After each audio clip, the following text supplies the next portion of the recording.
Bismillahirrahmanirrahim. Assalamualaikum warahmatullahi wabarakatuh. Perkenalkan, nama saya adalah Cut Nanda Fitria beserta kawan saya Tria Yulia Saputri. Saya perwakilan dari kelompok 1 mata kuliah anggaran unit 4.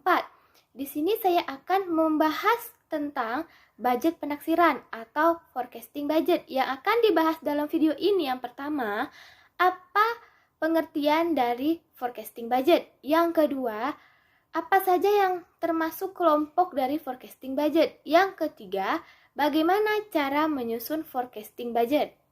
Baik, di sini yang pertama saya akan membahas tentang apa itu yang dimaksud dengan forecasting budget atau budget penaksiran. Budget penaksiran atau forecasting budget merupakan anggaran yang meliputi seluruh taksiran-taksiran tentang kegiatan perusahaan dalam jangka waktu tertentu. Taksiran tersebut meliputi tentang keadaan kondisi keuangan perusahaan dalam jangka waktu yang akan mendatang. Saya akan menjelaskan tentang pengelompokan budget penaksiran. Budget penaksiran ini dikelompokkan menjadi dua, yaitu anggaran operasional atau operational budget dan anggaran keuangan. Anggaran operasional adalah anggaran yang berisi mengenai tafsiran-tafsiran yang berkaitan dengan kegiatan-kegiatan perusahaan dalam jangka waktu tertentu di masa yang akan datang. Anggaran ini sendiri terdiri dari dua sektor anggaran, yaitu sektor pendapatan dan sektor biaya. Sektor pendapatan adalah pertambahan aktiva perusahaan yang mengakibatkan bertambahnya modal. Sektor pendapatan ini dibagi lagi menjadi dua subsektor, yaitu subsektor penghasil utama dan subsektor pendapatan sampingan. Subsektor penghasilan utama adalah pendapatan yang diterima oleh perusahaan yang berasal dari usaha pokok perusahaan. Contohnya seperti perusahaan pembuatan sepatu. Maka pendapatan utamanya berasal dari penjualan sepatu tersebut. Selanjutnya ada subsektor pendapatan sampingan. Adalah pendapatan yang diterima perusahaan namun tidak berasal dari kegiatan usaha pokok perusahaan. Contohnya pendapatan bunga, penghasilan dividen, penghasilan sewa aset yang sedang kita gunakan. Selanjutnya ada sektor biaya. Sektor biaya adalah pengurangan aktiva perusahaan yang mengakibatkan berkurangnya modal sendiri, tetapi bukan karena adanya pengurangan atau pengambilan kembali modal dari para pemiliknya, dan juga bukan karena adanya pengurangan pelunasan utang kepada kreditur. Sektor ini terdiri dari dua subsektor, yaitu subsektor biaya utama dan subsektor biaya sampingan. Untuk subsektor biaya utama adalah biaya yang menjadi tanggungan perusahaan yang berhubungan erat dengan kegiatan usaha utama perusahaan. Contohnya, perusahaan manufaktur pembuatan roti, maka biaya utamanya adalah bahan-bahan pembuatan roti seperti tepung, gula, telur, dan lain-lain. Dalam perusahaan manufaktur, biaya utama dikelompokkan menjadi tiga. Ada terdiri dari biaya produksi, biaya administrasi, dan biaya pemasaran. Untuk biaya produksi adalah biaya-biaya yang diperlukan bidang produksi di sebuah perusahaan. Biaya pabrik dibedakan menjadi tiga komponen, antara lain biaya bahan baku, biaya tenaga kerja langsung, dan biaya pabrik tidak langsung.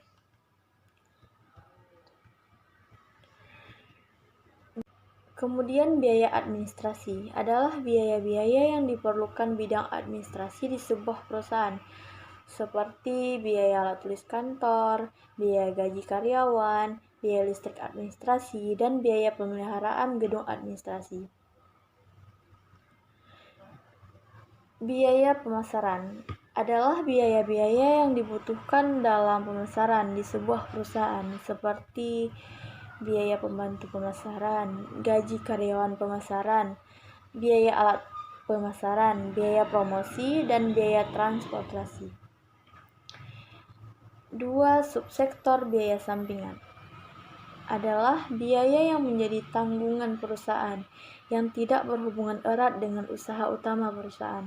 Contohnya biaya bunga, atau biaya pinjaman kredit atas biaya pengangkutan sampah. Dari uraian tersebut, maka dapat kita ketahui bahwa anggaran operasional itu adalah untuk merencanakan tentang kegiatan perusahaan selama periode tertentu yang akan datang. Baik kegiatan yang berhubungan dengan sektor penghasilan maupun kegiatan yang berhubungan dengan biaya. Dalam kegiatan akuntansi, kegiatan ini dituangkan dalam laporan laba rugi, sehingga anggaran operasional dapat pula disebut sebagai anggaran laba rugi. Atas dasar kelengkapan isinya, anggaran laba rugi dapat dibedakan menjadi dua macam, yaitu anggaran induk laba rugi dan anggaran pendukung laba rugi.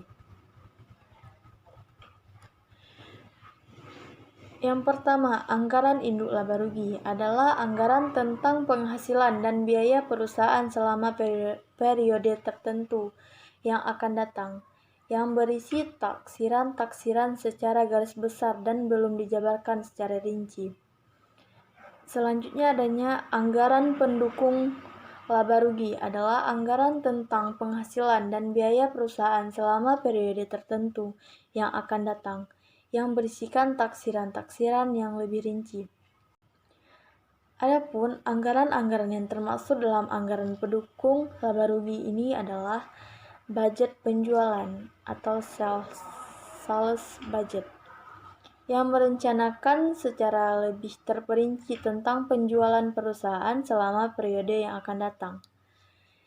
Selanjutnya ada budget produksi, yang merencanakan secara lebih terperinci tentang kegiatan-kegiatan perusahaan di bidang produksi. Selanjutnya ada budget biaya administrasi atau administration expenses budget, yang merencanakan secara lebih terperinci tentang biaya-biaya kantor administrasi selama periode yang akan datang. Budget biaya penjualan atau selling expenses budget, yang merencanakan secara lebih terperinci tentang biaya-biaya bagian penjualan serta biaya-biaya yang berhubungan dengan kegiatan penjualan selama periode yang akan datang. Selanjutnya ada budget penghasilan bukan utama atau non-operating revenues budget, yang merencanakan secara lebih terperinci tentang penghasilan-penghasilan di luar usaha utama perusahaan selama periode yang akan datang. Dan yang terakhir adanya budget biaya bukan utama, non-operating expenses budget, yang merencanakan secara lebih terperinci tentang biaya-biaya yang tidak berhubungan dengan usaha utama perusahaan selama periode yang akan datang. Selanjutnya adalah anggaran keuangan atau financial budget. Anggaran keuangan adalah anggaran yang merencanakan tentang keadaan atau posisi keuangan perusahaan pada suatu saat tertentu yang akan datang. Anggaran keuangan biasa disebut dengan anggaran neraca. Anggaran neraca dapat dibedakan menjadi dua macam, yaitu anggaran induk neraca dan anggaran pendukung neraca. Anggaran induk neraca adalah anggaran tentang keadaan atau posisi harta, uang, dan modal sendiri perusahaan pada suatu saat tertentu yang akan datang, yang berisi taksiran-taksiran secara garis besar dan belum dijabarkan secara terperinci. Akibatnya, anggaran ini masih belum dapat berfungsi sebagai pedoman kerja, sebagai alat koordinasi, dan sebagai alat evaluasi. Dan yang kedua ada anggaran pendukung neraca. Ialah anggaran tentang keadaan atau posisi harta, utang, dan modal sendiri perusahaan yang suatu saat tertentu yang akan datang, yang berisi taksiran-taksiran secara lebih terperinci sehingga dapat berfungsi sebagai pedoman kerja, sebagai alat koordinasi, dan sebagai alat evaluasi kerja. Selanjutnya saya akan membahas tentang penyusunan anggaran penaksiran atau penyusunan forecasting budget. Yang pertama, penyusunan anggaran operasional atau operation budgeting. Antara anggaran tentang penghasilan dan anggaran tentang biaya mempunyai hubungan timbal balik yang sangat erat. Di satu sisi, besar kecilnya penjualan ditentukan oleh besar kecilnya biaya produksi. Tapi di sisi lain, besar kecilnya biaya produksi mungkin juga ditentukan oleh besar kecilnya penjualan. Ada dua alternatif kemungkinan yang ada hubungan timbal balik antara produksi dengan penjualan tersebut. Yang pertama, ada alternatif pertama, yaitu anggaran unit yang akan diproduksikan disusun terlebih dahulu sebelum menyusun anggaran penjualan. Karena jumlah penjualan mengikuti jumlah yang akan diproduksikan. Besarnya taksiran jumlah yang akan diproduksikan berdasarkan kapasitas produksi yang ada di perusahaan. Kapasitas produksi sendiri dipengaruhi oleh tersedianya mesin, tenaga kerja, tersedianya bahan mentah, tersedianya modal kerja, dan sebagainya. Setelah disusun anggaran unit yang tersedia, maka anggaran ini barulah dapat disusun dengan penjualan yang jumlahnya disesuaikan dengan jumlah barang yang akan diproduksikan. Yang kedua, ada alternatif kedua, besarnya produksi ditentukan oleh besarnya penjualan. Dengan demikian, pada alternatif kedua ini, anggaran penjualan harus disusun lebih dahulu sebelum dapat menyusun anggaran unit yang akan diproduksikan. Urutan penyusunan anggaran operasional ini dipengaruhi oleh persaingan yang terjadi bagi perusahaan untuk menghadapi pasar yang tidak dapat bersaing dengan menggunakan alternatif yang pertama. Sedangkan untuk perusahaan yang dapat menghadapi persaingan pasar, maka alternatif yang cocok adalah alternatif yang kedua. Kedua, penyusunan anggaran keuangan atau financial budgeting. Dengan demikian, jelaslah bahwa bila mana perusahaan akan menyusun financial budget, haruslah memperhatikan dan mempertimbangkan operation budgetnya. Atau dengan kata lain, perkataan operation budget harus disusun lebih awal daripada financial budget. Oleh sebab itu, income statement supporting budget yang sudah selesai disusun sebelum menyusun balance sheet supporting budget beserta master balance budgeting perusahaan.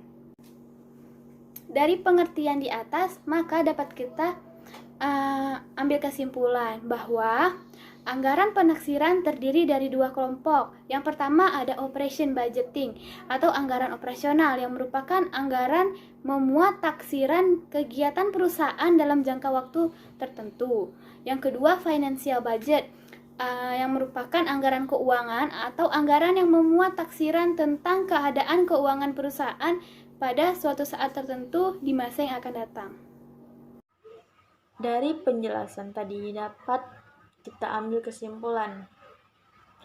Forecasting budget atau anggaran penaksiran adalah anggaran yang memuat seluruh taksiran-taksiran, forecast, baik taksiran tentang kegiatan-kegiatan perusahaan dalam jangka waktu tertentu yang akan datang, maupun taksiran-taksiran tentang keadaan keuangan perusahaan pada suatu saat tertentu yang akan datang. Sekian presentasi dari kelompok 1 dengan materi budget penaksiran atau forecasting budget. Kurang lebihnya mohon maaf. Wabillahi taufiq wal hidayah. Wassalamualaikum warahmatullahi wabarakatuh.